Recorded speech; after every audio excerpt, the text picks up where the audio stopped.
All right, welcome back to Chemistry 2330, Introduction to Organic Chemistry. Today is Monday, November 9th. So that begins our 12th week of class. So we only have chapters 13 and 14, which we're going to get to this week, 15 and 16 before the end of the year. So we'll have, those will be our next few lectures. Then, of course, when we get back from Thanksgiving break, we'll have a review, and then we'll have our third exam, okay? And so our third exam is scheduled for December 2nd. That's Wednesday, December 2nd. And then after that, we won't meet again until December 9th at 11 a.m. to 1:30 p.m. for our final. Okay, so again, that is scheduled, that is in Canvas, and I'll put it in the assignments as well to make sure that you get pinged with it if you go to Canvas website. All right, so that being said, we have chapters 13 and 14 homework will be due, but based on, I got a couple comments from people saying they'd really like the weekend to finish up the homework. So what I've done is I've moved all homeworks to be done Monday at midnight. So if you get it done early, great. If you have to do a little bit more and work on it over the weekend, that's fine as well. So they are now all due on Monday at midnight of the week after we finish the lecture. So that gives you plenty of time to go back over the notes and get a really good effort at getting your homework done. Okay. So that being said, are there any questions about class today? Oh, gotta let somebody in the waiting room here.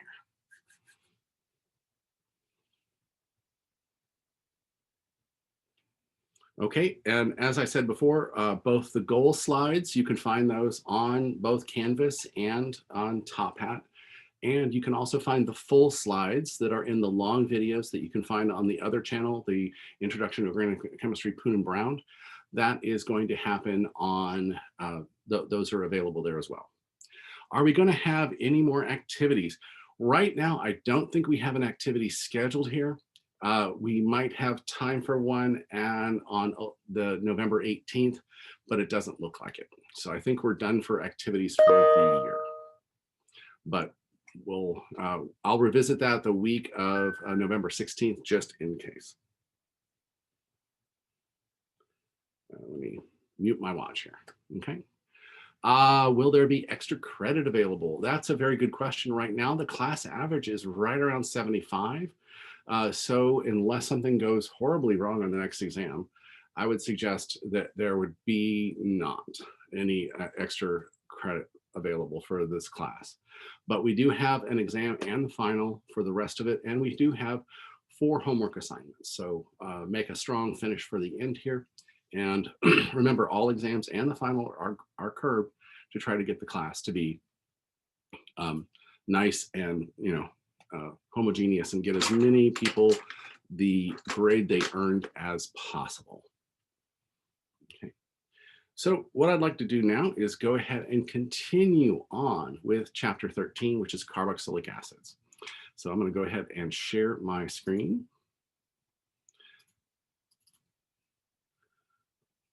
Via my cable here. Okay. Nobody in the waiting room, so I can go ahead. So where we ended last time was we were talking about carboxylic acids, and that was a continuation of functional groups that contain that carbonyl compound. We started with the aldehydes and ketones, and we learned a lot about how to make those and what kind of reaction they have. But then we moved on to the carboxylic acids, and the carboxylic acids, of course, have that functional ketone group, but they also have an acidic hydrogen. Okay, so that hydrogen is acidic. And remember, when we talked about resonance way back in chapter 1 and 2, we talked about the fact that the negative charge for this, and in acids and bases as well, the negative charge found on this oxygen can be resonance stabilized over 2 atoms. So they each carry a partial negative charge, and that partial negative charge is what gives the carboxylic acids their acidity. So that's the way in which we can think about, number one, that right there, that conjugation and that sharing of that negative charge is a lot about how carboxylic acids work. It's a lot about their acidity and allows them to hydrogen bond with each other and form these 8-membered ring dimers. Now, those 8-membered ring dimers, of course, change the physical properties, making them much higher in boiling points and melting points than similarly sized materials. Okay, and that's found here. The other thing we found about carboxylic acids is by taking that proton off and turning that into a salt, we can actually pull very long hydrocarbon chains into water. And that's how soaps work. Surfactants work by having this, what we call a fatty acid. A part of the carboxylic acid has this long, so I'll let somebody in the waiting room here. This long hydrocarbon looking tail, but it has this very strong hydrophilic head that when we deprotonate it, it can pull a lot of carbons into that water layer. And that gives us that special functionality in the carboxylic acids, which we don't see on any other functional group. Okay. And then we talked about a little bit about reactivity and how we can change the acidity by having electronegative groups on there. And then we talked about how we can selectively reduce down our carbonyl compound using those same metal hydride reactions we used in the aldehydes and ketones. But we have to use a very strong version of it. The lithium aluminum hydride is the only one strong enough to reduce down the carboxylic acid. The sodium borohydride will only do aldehydes and ketones. Okay, so that brought us up to our next topic here, and it's called the Fischer esterification. Okay, so what we're doing now is we're taking our carboxylic acid group and we're taking an alcohol and we're using an acid catalyst and we're going to remove water to create our new functional group, the ester. Okay, and we're going to talk about that again in the next chapter, because that's all about carboxylic acid derivatives, and ester is one of those famous carboxylic acid derivatives that we'll be talking about. But I want to talk to you about this specifically because of the way we're using the carboxylic acid OH and the hydrogen from the alcohol to react together to give us our ester function group and our water. Now, the thing to pay attention to here is this is an equilibrium reaction. Okay, if you have the reaction where you're pulling water off the one side, or you have a whole bunch of alcohol on the other side, then you can drive the reaction to the right. You can drive it to the product here. However, if you add water to the reaction, you'll actually drive it back the other way. Okay, same conditions. It's just how much water you have in that reaction changes where that reaction lies on its equilibrium. Okay, so imagine having a reaction that you're heating up above the boiling point of water, and as the water is produced and everything else boils above that temperature, you can actually just boil the water off as the reaction progresses, and that's how we get these things to go. Now, in the lab, when we do the esters reaction in the lab, we're actually counting on the fact that we're not getting 100%, but enough of it is formed that we have so little water that we actually get, 70 to 80% of it goes to our ester. And I'll talk about nomenclature of the esters in the next chapter. Okay, so the key step in this is number one, it's an acid catalyzed reaction. Okay, so the key step here is we have the attack of our weak nucleophile right here. The alcohol, the OH here on the alcohol has those two lone pairs. We have a weak nucleophile, and it's going to come in and attack the partially positive carbonyl carbon. Okay. When we do that, the proton is transferred to give us this structure here. We have an OH here, an OH here, and a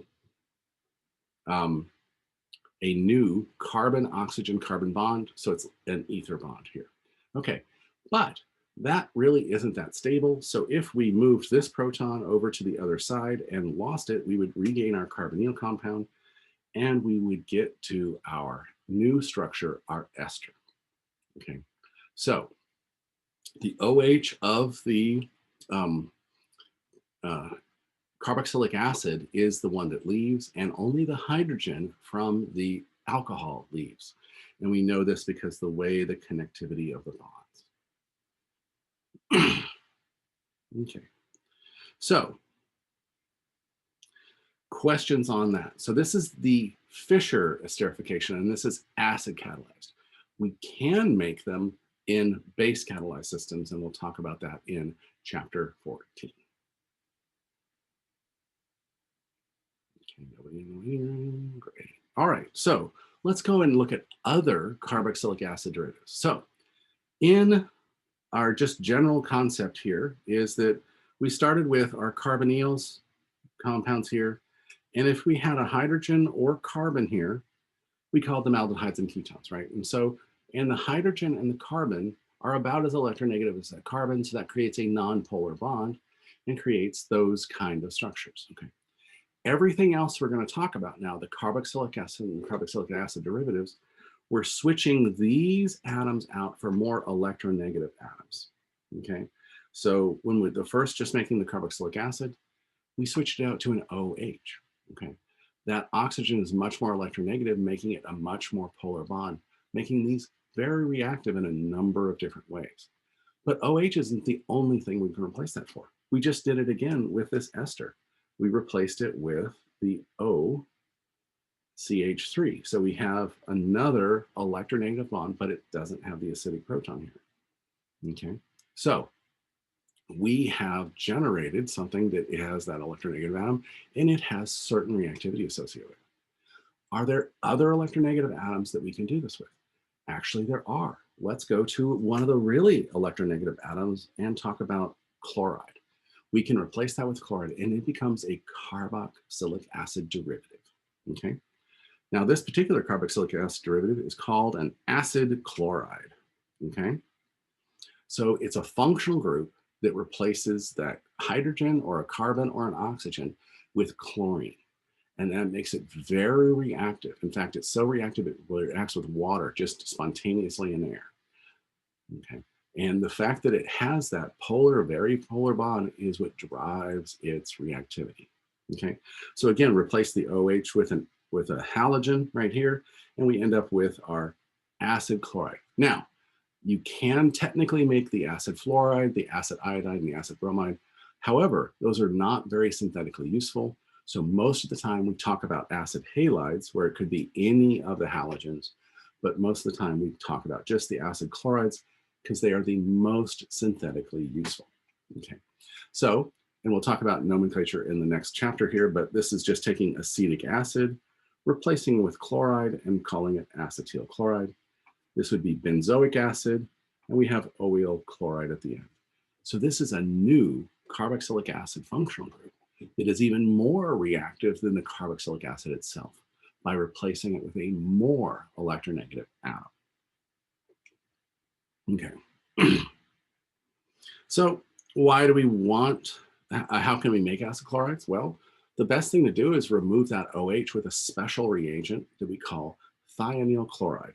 It's, let's see, we have an S double bond O to Cl, that's trying to predict what I'm going to do, Cl. And as it turns out, what's going to happen is the sulfur is going to transfer the chloride to the carbonyl compound and remove water as HCl is where one of the hydrogens goes, where the hydrogen from the OH goes, and then the oxygen is going to transfer to the sulfur here. So we're actually removing the hydrogen and the oxygen of that carboxylic acid to generate that chloride carbonyl bond. Okay, so this typically takes place with thionyl chloride and typically a little catalyst like a pyridine or some kind of base catalyst. Okay, so that's another way we can have a reactive carboxylic acid and turn it into something even more reactive. Well, what about taking a carboxylic acid and making it something less reactive? Well, it turns out that carboxylic acids can rearrange to lose CO2, and we call this decarboxylation. So the carboxyl group is the COO compound, so you can think CO2, and the hydrogen from the carboxylic acid is then transferred to the carbon chain. So we're actually removing functionality from this carboxylic acid, turning it into an alkane and CO2. Okay. So this will happen spontaneously, and you can use some catalyst for it, but it typically takes really high temperatures, but you end up with your alkane and your CO2. However, there is a specific condition, and we'll talk about this a lot more in chapter 15, where if we can form a six-membered ring where we can transfer the proton from one set to the other, it makes losing that CO2 very easy. Okay, and what that looks like is this right here. We call them beta keto acids. Okay, so what we've done is we have the first carbon over from the carboxylic acid. We call it the alpha carbon. Okay, because we're naming it for the carboxylic acid. This is the alpha carbon. The next one over is the beta carbon. So that's two carbons over from our carboxylic acid. And what can happen is it can then help to transfer the proton from here to this carbonyl group, making it much easier to lose CO2. Okay, so what does that look like? Okay, so it has everything to do with the idea that we don't have to take that hydrogen off, make it an ion, and then put that hydrogen back on. We can do a concerted reaction where it happens all at the same time. Okay, and so all we have to do is rotate the carboxylic acid around. So we make this hydrogen bonded six-membered ring. And then instead of it having to take it off and form an ion and then put it back on, all we have is the electrons from the carbonyl reach out and grab the hydrogen. The electrons that were in the hydrogen oxygen come down and form our new carbon-oxygen double bond. And then that last bond between the two carbons comes over here and gives us our carbon-carbon double bond. Okay. So that creates what we call our enol. And our enol, of course, rearranges to the carboxylic acid. But now that we formed our CO2 is now non-reactive. And so it bubbles out of the solution. Okay. So the only reason this happens at a really low temperature is because it can form that transition state so that it happens all at the same time and lowers the energy barrier. So it lowers the energy barrier because it doesn't have to do multiple parts forming multiple ions. All right, questions on that? So there are things we can do to carboxylic acids. We can deprotonate them and pull them into water. They'll hydrogen bond with themselves. By taking an alcohol, we can lose water and make an ester. We can take the OH off completely and add a chlorine on it. And now we can actually completely remove the CO2 to give us our straight chain hydrocarbon, or in this case, our ketone. All right. So, you know what I just said? It's a duplicate slide. Sorry about that. Oh, no, this is different.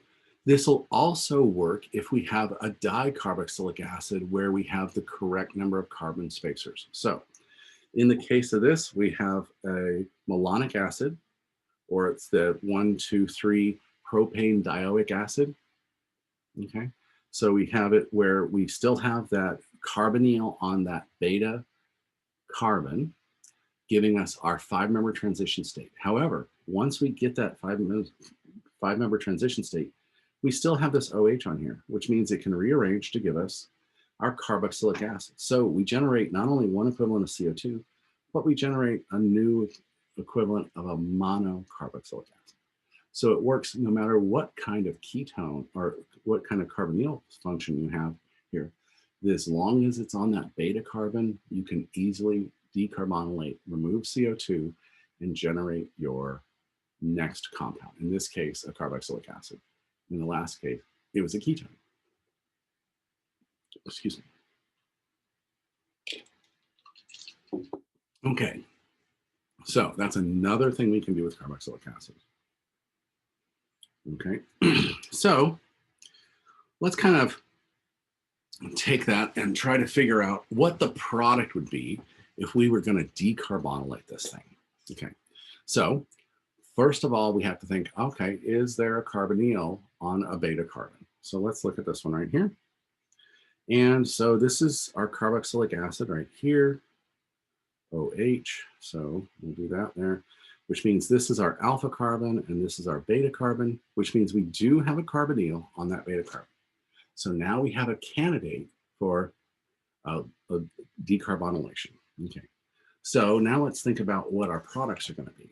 Okay. So if we rearrange that to have our 5-member transition state, we're going to put our O up here, our hydrogen here, and we're going to put our carbonyl down here, and then we'll hide this. Okay, so if we do that, let's follow the electrons, okay? These electrons are going to come up and make a new sigma bond between that oxygen and that hydrogen. These electrons between this oxygen and hydrogen are going to come down and make a new carbonyl compound. These electrons are going to move over here and create a new carbon-carbon bond. Okay, so that gives us our intermediate to be right here, double bond, OH plus CO2. Okay, so, but as we know that when we have an alcohol and an alkene on the same thing, it's going to rearrange to give us our more stable ketone. So this hydrogen is going to transfer over here. These electrons, these electrons here are going to come down here to make our carbonyl. These are going to come out here to make our new sigma bond with our hydrogen. So that gives us our final product of cyclohexanone. Okay. So let's do it backwards. Okay. If this is our product, where was the other carboxylic acid? We have to figure out where the carboxylic acid was to get to this product. Okay. So the first thing we want to look at is, okay, where are our beta carbons? So let's find a beta carbon here. So let's see, this is the where we're starting from. So this is an alpha carbon and this is a beta carbon. So our carbonyl of our carboxylic acid has to be that beta carbon. And let's go this way. This would be an alpha and this is a beta. Okay. Now, because we have that benzene ring there, the benzene ring is not going to participate in this thing. So we know it can't be on this side of the reaction. So we don't have to worry about this. We just have to figure out where to put it on the other side of the reaction. Okay. So if we have it in the alpha beta position, that means that we have to have our carboxylic acid somehow attached. We have to have that carbonyl of our OH here attached to the alpha carbon. Because this is the beta carbon of our carboxylic acid. So that means we have to have our carbon, our carboxylic acid attached to our alpha carbon, which means we have to put our group here, double bond, OH, as where we can add our thing. So did we do this right? Well, the way we know we did it right is we're going to go ahead and decarbonylate and see if we get the same product here. So let's rearrange that so that our OH is pointing up. So let's go with O, H, and then our carbonyl is over here. Okay, and we have a carbon here, and it's attached to this carbon here. Okay, so if we go through that same transition state of moving these electrons up here, these electrons down here, these electrons down here, we should get to OH, double bond, as our intermediate. And then when that rearranges to give us back our ketone, we show that we have our product. We've transferred this hydrogen to this carbon here, and we regained our carbon. So not only have we picked the right location by figuring out where it had to be, we proved we were in the right location by going ahead and redoing the decarbonylation. So when in doubt, see if your product and your reactants can go in both directions to make sure that you have done the reaction correctly. All right, questions on decarbonylation?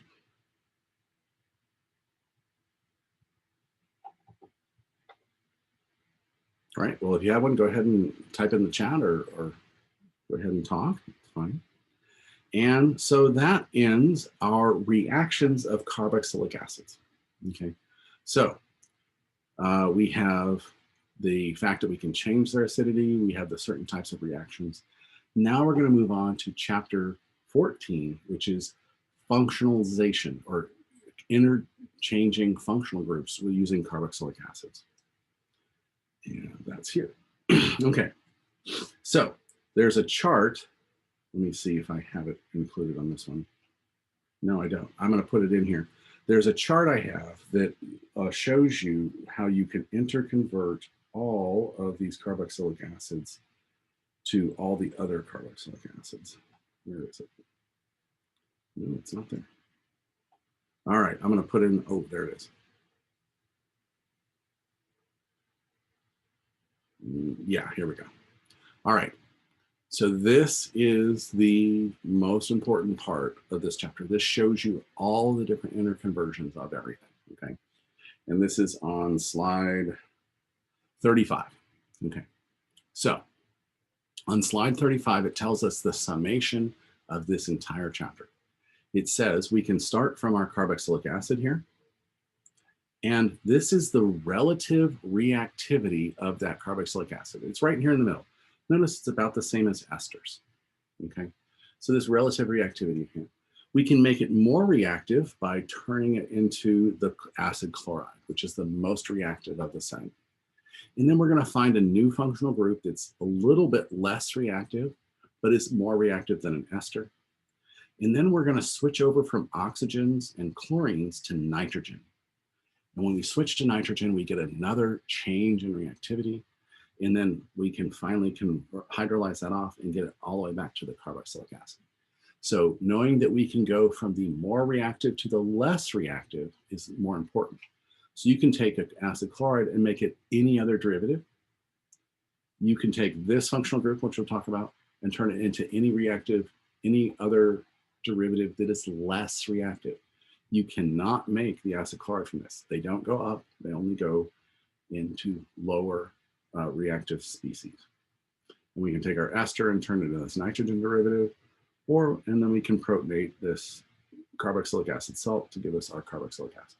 So knowing how to go through all these conversions is the net result of chapter 14. Okay, so let's go back to page 1 and look at carboxylic acid derivatives. Okay. So we started with our carboxylic acid, and now we learned in the last chapter that by replacing the OH with a chlorine, we turned it into a more reactive species, okay? And what we call that is a acid chloride, okay? And what you can think about it as, each of these reactions are basically a reaction where we're removing water from a carboxylic acid and some other species to create that new bond. So in this case here, it would be the removal of the OH from the carboxylic acid and the H from HCl. We're going to remove water, and that turns it into the new functional group. Okay, so you can draw an analogy. Every single functional group is basically the loss of water and the attack by something else. All right, the next thing I want to talk about is what we call an acid anhydride. And so, like the name suggests, anhydride means it has no water. It has less water. And so what we've done is we actually take one carboxylic acid and another carboxylic acid, and we remove one equivalent of water between them. And that creates our acid anhydride. Okay, so we took two carboxylic acids, removed water, and now we have an anhydride, acid anhydride. Okay. So our next one here is the ester. We talked about this already. We remove the OH from the carboxylic acid. We remove the H from the alcohol, losing water, to give us our new functional group, our ester. And it has about the same reactivity as the carboxylic acid does. That's why this is that reversible reaction we talked about. This is going back and forth and is reversible and has an equilibrium. Okay. Now, if we react it with an even more, a stronger base with a nitrogen here, we can actually create a new carbon-nitrogen bond. And this creates a new functional group. This is called an amide. But basically, again, we're losing water to create that amide functionality. So the carbonyl with the chlorine on it, acid chloride. The carboxylic acid with a COR on it is the anhydride. The carboxylic acid with an alcohol added to it is the ester. And the carboxylic acid with a nitrogen compound is called an amide. All right, questions on that? Okay. But they're all interrelated by, we can make all these functional groups with the loss of water and something else with it. Okay. So we kind of talked about the acid chloride before on how to make it, but what we're going to do now is we're actually going to tell you how to name it. Okay. So when we have acid chlorides, when we have carboxylic acid, it's the name of the longest chain plus ic acid. So propionic acid or ethanoic acid, in this case here, it's also known as ethanoic acid is also known as acetic acid. And so what we're going to do is we're going to drop the IC acid and add YL chloride. So the reason we're signifying that is to show it's actually that chloride is bonded to that carbonyl. Okay, so we go to ill chloride. So in this case here, we're going to do ethanoic acid, drop the ic, add YL chloride. So ethanoyl chloride. Okay, and this was benzoic acid. We drop the ic acid and add awyl chloride. So it's benzoyl chloride. Okay, so that's the easy way to name it. And because it's a carboxylic acid derivative, it still takes priority. These things are the highest priority. All carboxylic acid derivatives are the highest priority of your functional group. Okay, so the anhydride, as the name suggests, has lacking water. And so we're going to name it similarly to the way we would name the carboxylic acid, except that we have to take into account, is it symmetrical or unsymmetrical, or is it form of ring? So if it's the same carboxylic acid that you just removed an equivalent of water, you actually can name it for the carboxylic acid it is. So it'd be like, for this case, it's acetic acid. If it was propanoic acid that you turned it into, it'd be propanoic anhydride. So you just replace you take the acid off and add anhydride.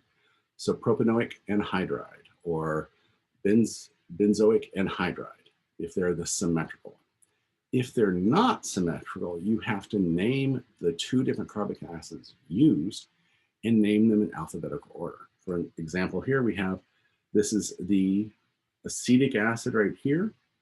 This is benzoic acid here. And so in alphabetical order, we have acetic, benzoic, anhydride. Okay. In this case here, we have acetic acid and acetic acid. So we just have to name the acid and say anhydride. Okay. Now this is a special one because this was maleic anhydride. And so what we did was we took these diacid, which is not one we have a special name for, right here, and we removed water and turned it into a ring. So this is maleic acid right here, and this is maleic anhydride. Because we're just making the dicarboxylic acid turn into a ring. Okay. All right, so anhydrides are fairly easy to name, and they are very reactive because, again, you put water back onto it, it'll turn back into the two carboxylic acids. Okay. Interestingly enough, and you'll learn this if you go to the follow-on biochem course, the follow-on biochem course uses a lot of these multiphosphate compounds. And so we can actually do the same thing with the phosphoric acid that we do with the carboxylic acids, remove an equivalent of water and they get bigger and longer. For example, if we remove one equivalent of water from phosphoric acid, we end up with this diphosphoric acid, or called pyrophosphoric acid. And if we remove the salts from that, we call it the diphosphonate ion. Okay. And then if you did that one more time with another equivalent of phosphoric acid, we have the triphosphoric acid, and then we have the triphosphate ion. And you might have heard of something like trisphosphate buffers. Trisphosphate buffers are made with these triphosphate ion mixtures. Okay. So the cool thing about these is these are stable as the dimers and the trimers. They're not as readily reactive to water as the carboxylic acid derivatives. So these can be found in our bodies. They in fact hold our DNA together, these phosphonate ester bonds. Okay, so we've talked about acid chloride, which is the most reactive. We've talked about acid anhydride, which is the next most reactive. And we related that anhydride concept to biochemistry and the phosphate esters. Now let's go ahead and look at esters. When we name esters, we name the alcohol that we use to make it as the first name, and the carboxylic acid we name as the second one, okay? So in this case here, we would say, if we made this compound here, this would be ethanol, and this would be the acetic acid. And so we would call that ethyl acetate in its common name, but this would be ethanoic acid. So when we have it as our IUPAC name, we drop the ic acid and add the term 8, okay? 8 is the descriptor for an ester. Just like on for a ketone and al for a aldehyde, and aldehyde, 8 is the descriptor for an ester. So if we name it by a UPAC name, we name the group that was the alcohol space ethanoate. So in this case, it's ethyl ethanoate. Okay. Now in this case here, we have 1, 2, 3, 4. So oh my such good apple pie. So that's succionate right here. But it's 1, 2, 3, 4. So that would be butane dioic acid. Okay. Now that we have to drop the oic acid and add butane dioate. Dioate. Say you have 2 esters there. And then we have to identify what the 2 alcohols were. So in this case here, we have diethyl for 1 ethyl here, 1 ethyl here. Butane dioate. And if it was a tricarboxylic acid, you turn into a triester, it'd be trioate. Okay, so these are following all the same rules. We just added that new group 8 to it to give us our new functional group of our carboxylic acid ester. Okay, questions? 24 of you still here? Hey. Okay, now that works really well until we start getting cycles. If we make the carboxylic acid and the alcohol on the same compound, what we can do happen is it can actually close the ring, just like when we had that in cyclic anhydride. We can do that with esters too. And so the problem with that is that because that is an internal ester, we have to have a special name for that. And we call those lactones. So lactone, you can imagine it looks like a ketone, but it also has that oxygen there. So we're going to name those something special. Now, oops, darn it. In a UPAC naming, we're going to name using numbers, okay? So if we were to do this, we have numbers. We would name 1, 2, 3, 4. So we have butanoic acid, and it would be 4-hydroxybutanoic acid before we close the ring. But because we close that ring and our oxygen is on that 4 carbon, we now have 4-butanolactone. Okay, so butanoic acid, drop the ic acid, add lactone. That's a UPAC name. Okay. However, the common name uses a different nomenclature. They use alpha, beta, gamma. Okay, and so when we have alpha, beta, gamma, we start where the carboxylic acid was, right here, and then the first carbon over is our alpha position, second carbon, beta, gamma, delta, etc. as you go on. In this particular one, this has a gamma here, so our oxygen is hooked to our gamma carbon. So we would call this a gamma lactone. In fact, if you don't give any other specification, this is the name, gamma lactone, for this. And if you had stuff added to it, you just have to say like methyl gamma lactone or something. Okay,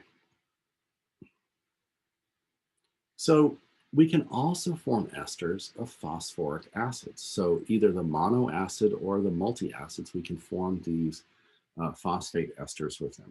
And so if we just took the phosphoric acid and added 2 equivalents of methanol to it and lost 2 equivalents of water, just like we did in the other ester formation, we would end up with what we call dimethyl phosphate. Okay, so still still a phosphoric acid, but we've created the ester of it. And notice the word 8 is at the end here, signifying that we have an ester. Okay, so another very biological active substrate is what we call the glucose 6-phosphate. Okay, so this right here, this is a glucose molecule making an ester with this phosphate ion, and this is D-glucose 6-phosphate. And this is very important in DNA and other peptide structures, other biological structures. So you'll see that a lot in the biochemistry course if you follow along. Okay, but again, it has the 8 structure, 8 name, suggesting that it's a phosphate, it's a phosphate ester. Okay, and here we can add this really unusual material here, which is pyridoxal, and this is actually a good, and it's the 8 right here. This is used as a pharmaceutical. I can't remember what it does right now, but it's used as a pharmaceutical, and this makes it water soluble and easily absorbed. Okay, so acid chlorides, anhydrides, esters. Okay, now let's move on to the next one, which is the amides. So the amides are kind of weird. Just like the amines, we have the classification of the amides are by how many carbons are bonded to it. Okay, so we can have a primary amide, a secondary amide, or a tertiary amide. Okay, so a primary amide is one with just the carbonyl of the carboxylic acid attached to the nitrogen. And then if you functionalize that nitrogen with other carbon bonds, with one other carbon bond, you get a secondary amide because you have a total of 2 carbon-nitrogen bonds. And if you add another carbon-nitrogen bond, we end up with 3. And so we'll end up having a tertiary amide. Okay, so that's the first thing. The amides and the amines are the only thing that do it that way. Everybody else does it by the nature of the carbon. So keep that in mind. Okay, when we name an amide, we started with a carboxylic acid. Okay, and so we drop the ic acid and add the word amide as all one word. Okay, so in this case here, we had acetic acid. We turned it into an amide, so we have acid amide, all one word. Okay, now if we have a substituent on that nitrogen, we have to show that that methyl group is not on the carbon chain where we put a 1, 2, 3, or 4.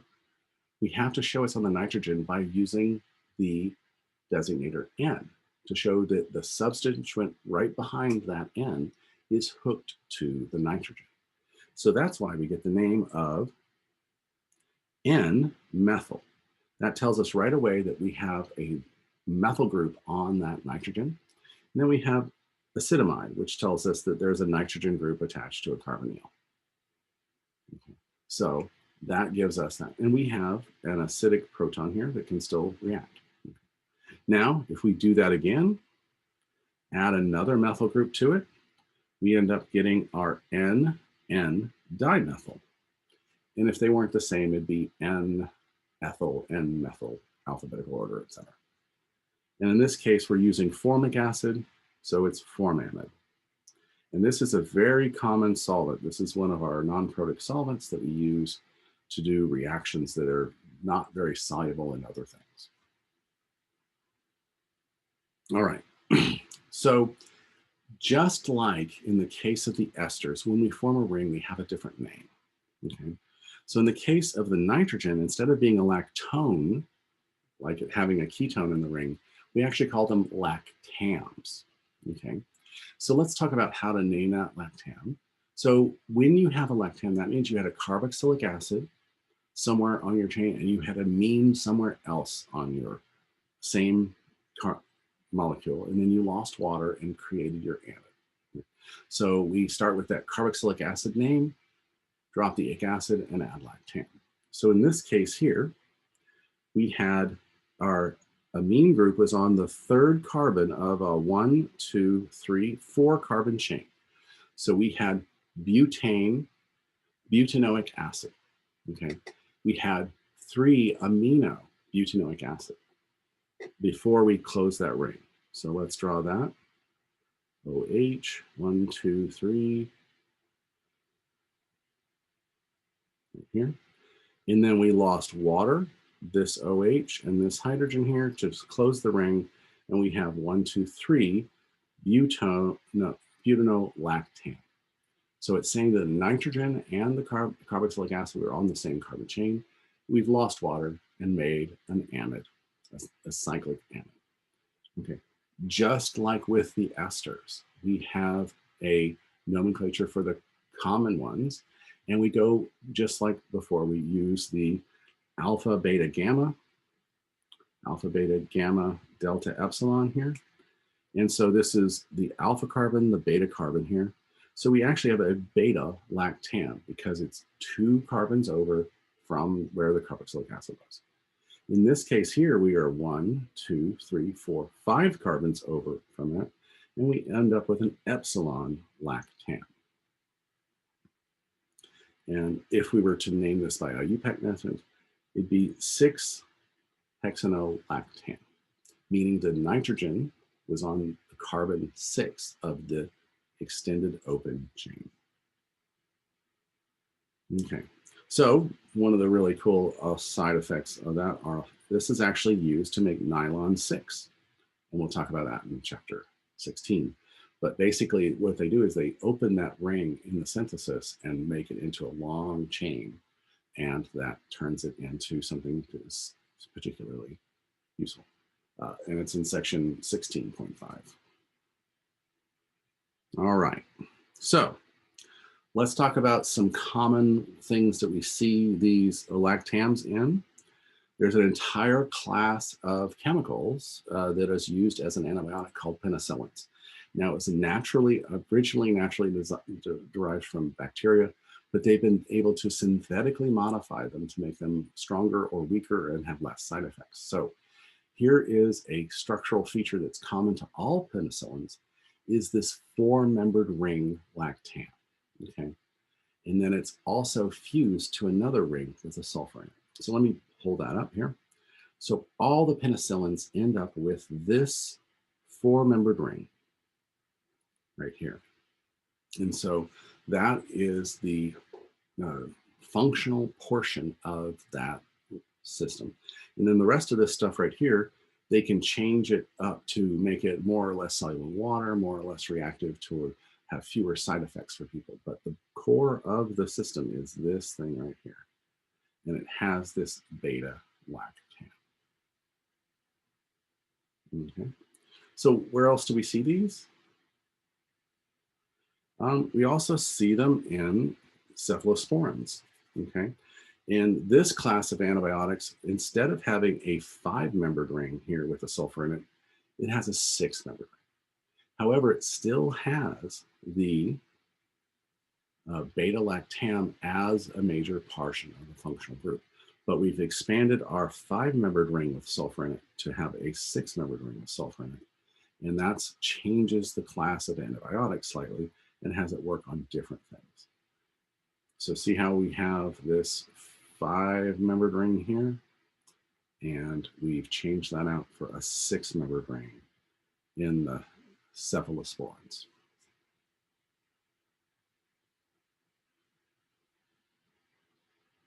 Okay, so let's see. So that's lactams and amides. All right, so that's our last functional group. We have acid chlorides, acid anhydrides, esters, carboxylic acids, about the same reactivity, and then amides. Okay. Well, I guess there technically is another reaction. You can deprotonate it and turn it into a carboxylic acid salt. All right, So now let's look at other reactions that happen instead of doing a reaction with just losing or adding water to the system. Okay, so just like with the aldehydes and ketones, that carbonyl carbon has a partially positive charge, which means it can be attacked by nucleophiles.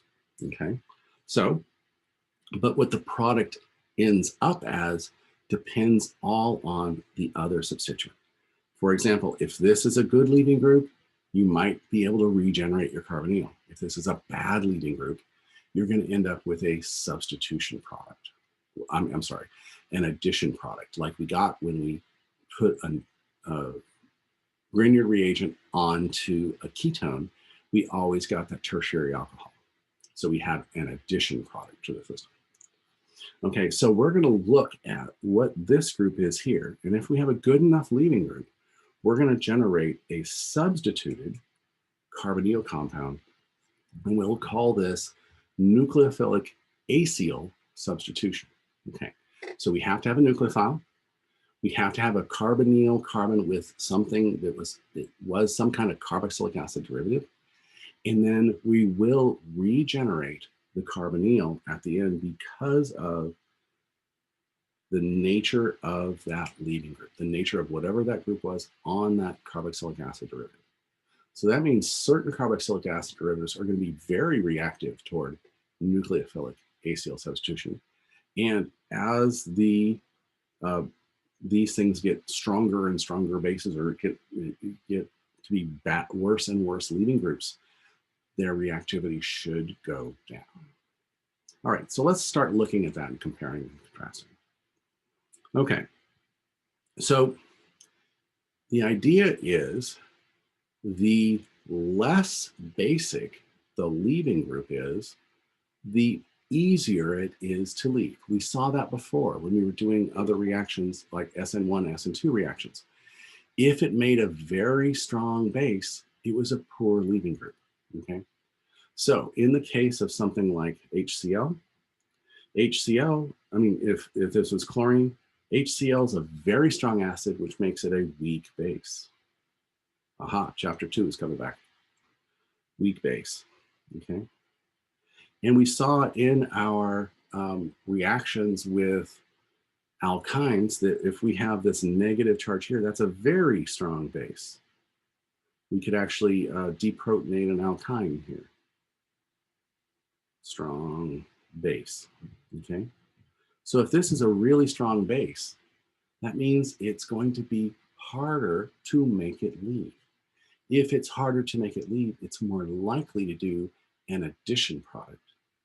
If it's really easy to leave, it's more likely to do a substitution product.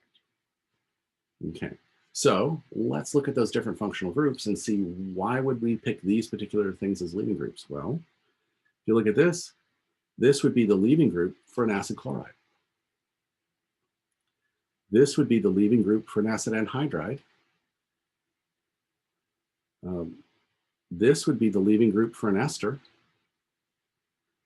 And this would be the leaving group for an amide, which means our acid chlorides are going to react faster than our carboxylic acid anhydrides, which are going to react faster than our esters, which are going to react faster than our amides. And it has everything to do with the base strength of the leaving group. Okay, so what does that mean? Okay, that means that our acid and halides will react with even poor nucleophiles because it has such a good leaving group. Okay, and our amide is going to take very strong nucleophiles to get it to give us our substitution products. So on this end here, we can use weak nucleophiles like water. Right here, just the lone pairs on our oxygens here. Over here, we have to use very strong nucleophiles, concentrated hydroxides. Okay. So we're going to see the different nucleophiles that react at different places to give us our substitution products. Okay, so just like the opposite of creating our carboxylic acid and losing water with an acid to generate our acid chloride, the reverse reaction happens too. So this is called hydrolysis. Okay. And because, oh, where's my little thing there? That one. And, okay. And because this is a very good leaving group, right here, this reaction happens very quickly, where this comes in and acts as a nucleophile, kicks out chloride ion as our first base, and then it transfers that last to the proton.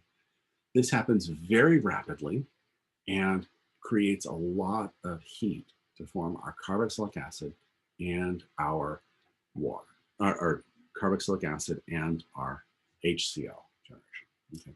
Now, the lower molecular weights do it a lot faster, partially because they dissolve in water better.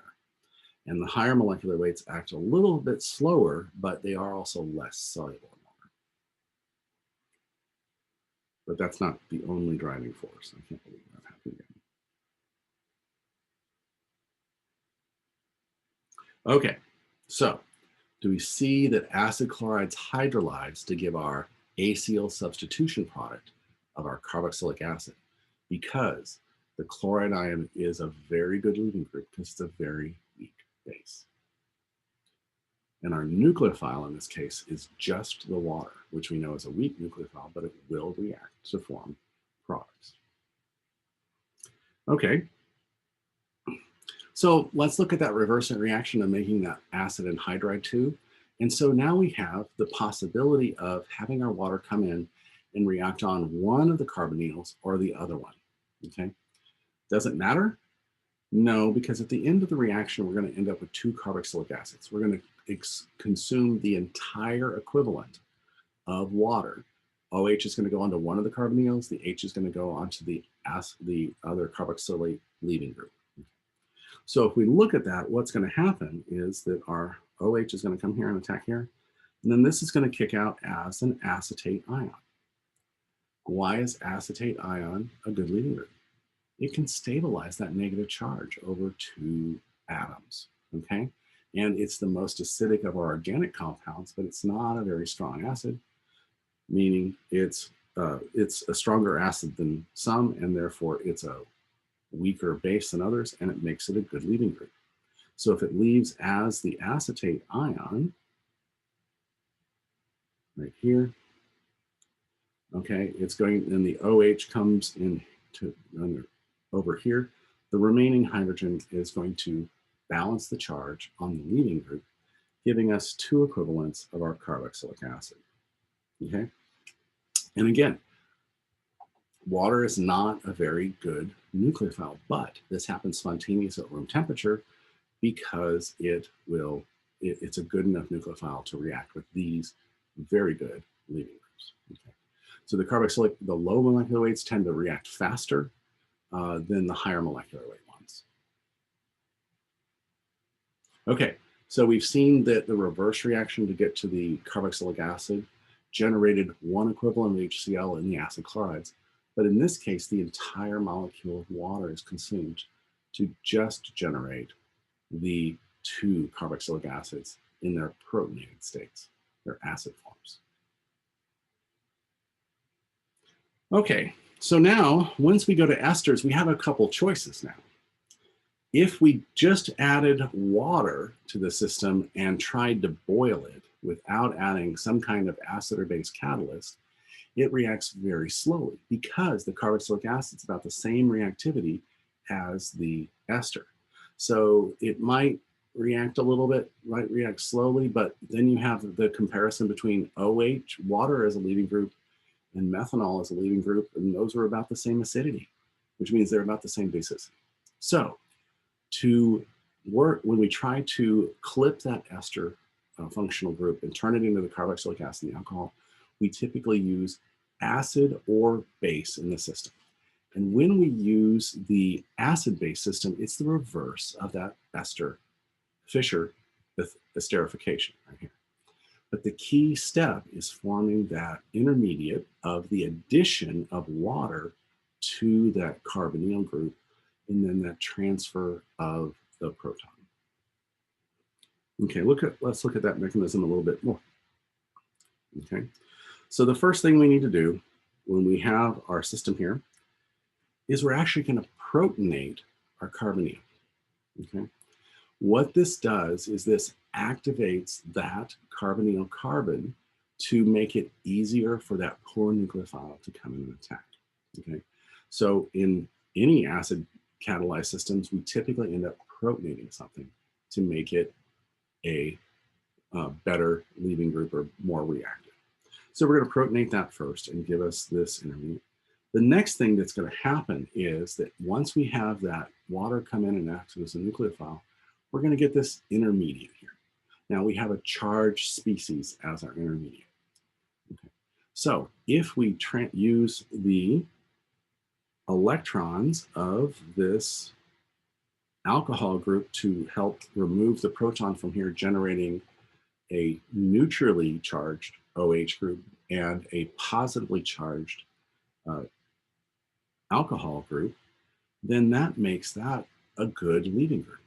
Okay, so now we have a very good leaving group, and now all we have to do is have our electrons with the one alcohol come in, kicking out a proton, which is going to be reacted with something else in solution, some other Lewis base in the solution, and we'll kick out neutral methanol and our carboxylic acid. But notice we regenerated our acid here at the end. Okay, so, well, why didn't the OH leave? This was already a good leaving group here. Okay, well, it probably does about half the time. The OH is going to leave. So how do we drive the reaction?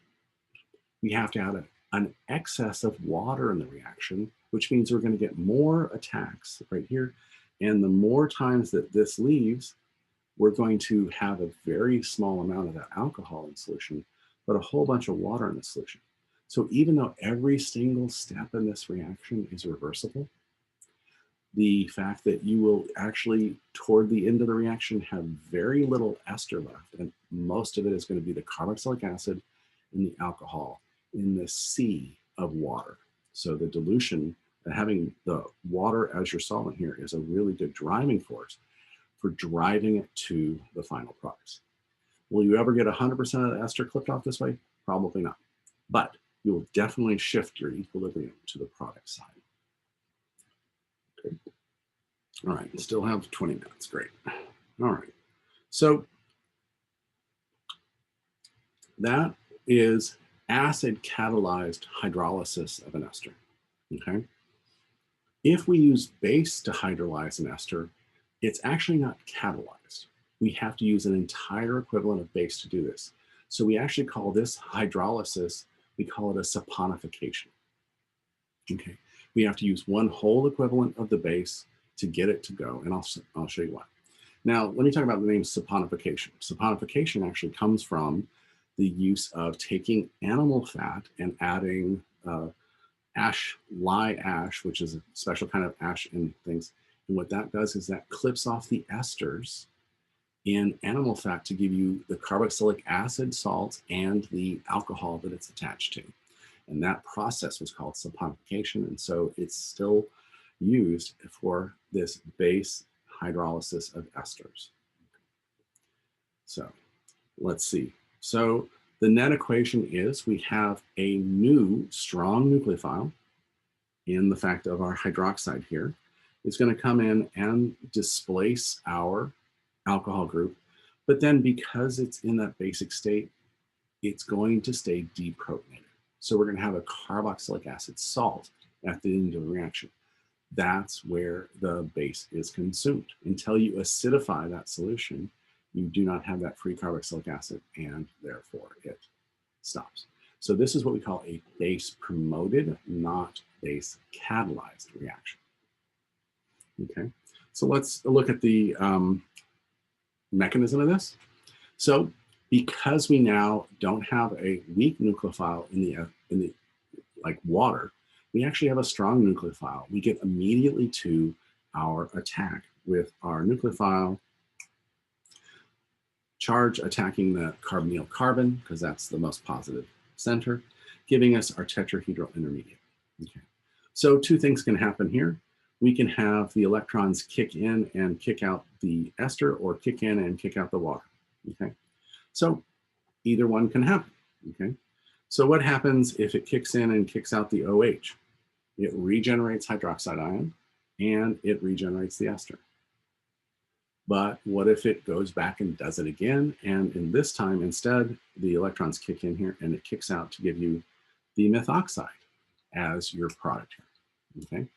Your methoxide can then go off and be protonated and turn into a very small amount of material and have the hydroxide be the greater amount of material to drive to completion. The third step is the use of the methoxide ion as a base, because remember, methoxide ion is about as basic as hydroxide, and we have a carboxylic acid, and it's more acidic. So it's going to donate its proton to the methoxide to give us methanol and the alkoxide. Okay. Cool thing is, once you do that, this species is no longer reactive to other reactions. It's done. So notice this is non-reversible reaction. So this is no longer in play in the reaction. And then you start on to the next equivalent ester, hit it and go forward. Okay. So while the first steps are reversible, this last step is not reversible. Okay. So I showed you two ways to hydrolyze esters, okay? And the two major differences are, one is catalyzed, meaning one drop of acid is enough to, with a whole bunch of water, is enough to decompose many, many equivalents of the ester to the carboxylic acid and the alcohol. However, in base promoted systems, you need equal amounts of ester and base are required. Okay, so that's important. Catalyzed versus promoted. In the hydrolysis of the ester and aqueous solution is reversible. Every single step is reversible going back and forth. In base promoted hydrolysis, the last step, that carboxylate ion, is not susceptible to nucleophilic attack, so that last step is irreversible. So if you want 100% of your ester to be cleaved in the reaction, you want to use base promoted hydrolysis. If you don't care if you lose a little bit because of the equilibrium, you can use acid catalyzed hydrolysis. Okay, questions on that? So a good question on that is, why would you want to use base promoted hydrolysis in a reaction where you're trying to clip an ester or hydrolyze an ester? It's because it has an irreversible last step. Okay, so that got us from acid chloride hydrolysis to anhydride hydrolysis, ester hydrolysis. Now let's go to the last one right there, amide hydrolysis. Amide hydrolysis requires much, much more rigorous conditions because we're trying to get a stronger base to leave the reaction, okay? If you compare amide-based, nitrogen-based nucleophiles and oxygen-based nucleophiles, the nitrogen-based nucleophiles are always stronger bases, okay? So we have to figure out a way to not be competing between an oxygen base and a nitrogen base. So the way we do that is we can do it one way is with acid mediated hydrolysis. Now notice I didn't say acid catalyzed because we actually have to use an entire equivalent of acid so that it protonates the amine when it comes off of the carboxylic acid, okay? So let's look at that, okay? Here we just have a nice little amide here, carboxylic acid with there, and we have it in water, and we're using HCl. Notice this is not a reversible reaction. We're going to have attack. We're going to basically start with protonating this, having attack by OH, and then at the end of the reaction, we are ending up with an ammonium salt, a nitrogen +1 with 4 hydrogens around it, and the chloride is the counterbalancing ion. So you consumed the one equivalent of HCl in this hydrolysis. So it's a mediated reaction or a promoted reaction. It is not a catalytic reaction. Okay. We can do that same thing with base, but again, just like in the base promoted ester hydrolysis, we also have to use an entire equivalent of base because you end up generating your neutral amine and your carboxylate salt. Okay, so the same thing happens here. We're going to use one whole equivalent of our strong base. It's going to come in and attack out our carbonyl species, generating our carboxylate salt, which is then no longer reactive, and our aniline, which is our free amine. Notice it's not charged. It doesn't have a positive charge on it. It's just the neutral organic compound. Okay, let's see what we got here. All right. All right. So here's a summary of all of those, right? Acid chloride. Chloride is a really good leaving group. It happens spontaneously, needs no catalyst. The acid anhydrides happens spontaneously, generates two neutral molecules, and it happens just without catalyst, doesn't need a catalyst. When we looked at the esters, we can do it two ways. We can catalyze it with acid by protonating the carbonyl carbon and creating a better leaving group in the alcohol than in the OH. Or we can attack with a strong nucleophile. We can attack to it the hydroxide and drive it to completion, because once the alcohol leaves, it deprotonates the carboxylic acid, making it non-reactive to any other reaction. So acid catalyzed, base promoted, ester hydrolysis. And then the last thing we learned is that the amides are the hardest to do. You have to use the most heat, the most time, and the most excess water. And they are both promoted reactions. Neither one is a catalytic reaction. You can either use a strong nucleophile and displace your neutral amine, or you can use a strong acid and create a protonated nitrogen compound, so it can't act as a base. Okay. So that is the hows and whys of getting our carboxylic acid derivatives back to carboxylic acids. All right, so what other things can we do? Well, if you don't want to just take your acid chloride and react it with water to get it back to the carboxylic acid, don't alcohols kind of look like water? So we can actually take an acid chloride and react it with an alcohol to generate that ester reaction. And note here, we don't have to, there's no equilibrium here.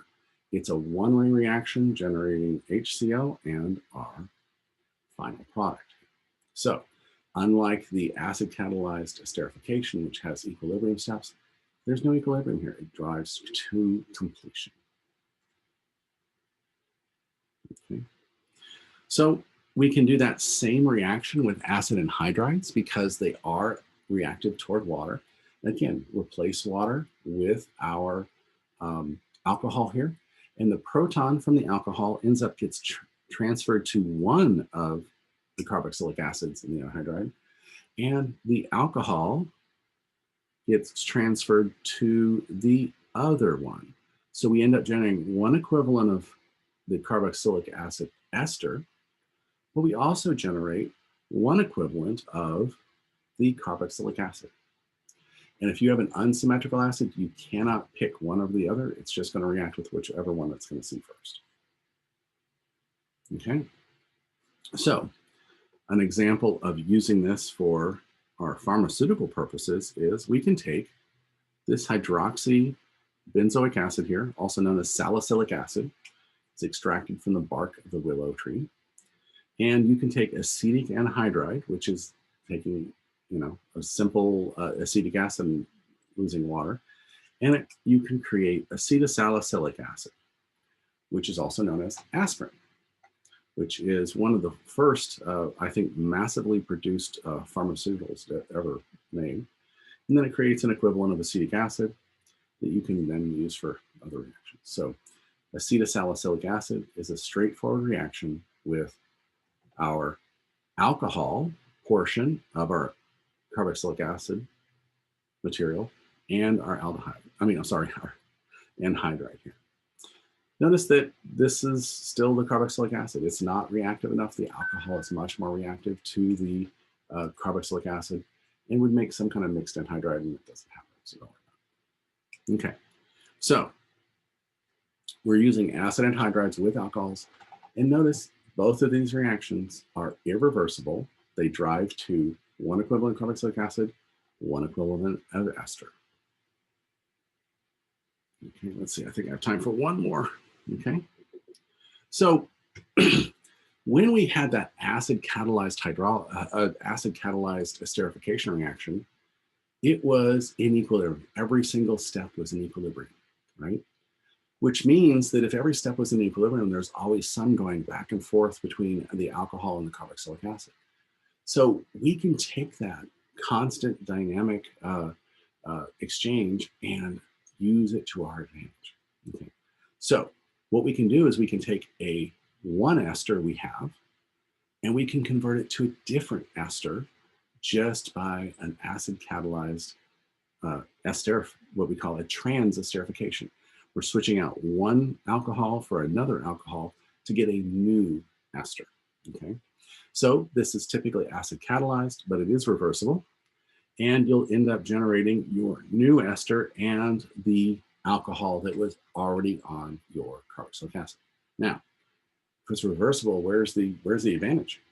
Okay, well, if you do it in such a way such that, let's say, both of these are very high boiling, and you boil the reaction so that the methanol gets evaporated out of the solution, because methanol boils at 56 degrees C. We run the reaction at 75 degrees C. All the methanol keeps boiling out of the reaction.